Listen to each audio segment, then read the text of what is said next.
Une récente étude révèle la stratégie de BYD qui consiste à doubler le prix de ses voitures électriques sur le marché européen pour générer un maximum de bénéfices. Malgré cette pratique, l'offre chinoise parvient encore à être moins chère que les autres. Ça, c'est dingue, hein. Donc en fait, vu qu'ils sont obligés de brader leur voiture en Chine pour être, on va dire, dans le match avec les concurrents, ils compensent en vendant à un prix fort leur voiture, du coup, en Europe. C'est d'ailleurs ce que font les Européens et Tesla aussi, d'ailleurs. Ah, dans une moindre mesure, on va dire quand même. C'est pas aussi violent. Selon le rapport, BYD Atto 3 est vendu à un prix de entre 81 et 174% plus élevé que celui pratiqué en Chine. La BYD Dolphin, ça varie entre 39 et 178%. Non mais what, c'est délirant.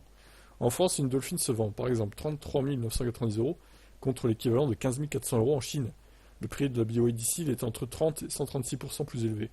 À titre de comparaison, la Model 3 fabriquée en Chine se vend seulement 33% de plus cher en France qu'en Chine. Ah oui, voilà.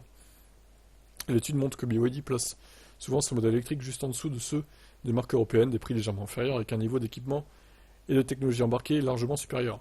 Même en tenant compte des coûts additionnels et de l'exportation des voitures électriques, comme les frais d'expédition et les taxes, BYD génère de gros profits sur les modèles vendus en Europe.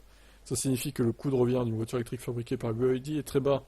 Le fabricant chinois était capable de rationaliser les coûts à chaque étape du processus de fabrication, de l'extraction des matières premières à la production des batteries. Le géant chinois maîtrise l'intégralité de la chaîne d'approvisionnement, et ça fait une énorme différence. BYD bénéficie également d'une main-d'œuvre chinoise dont les salaires sont particulièrement bas. Et oui.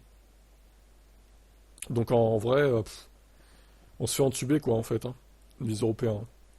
Leurs voitures elles valent deux fois moins que ce qu'on devrait payer. Donc bon, après c'est pas les meilleures dans tous les domaines non plus. Au niveau de la recharge, elles sont assez lentes.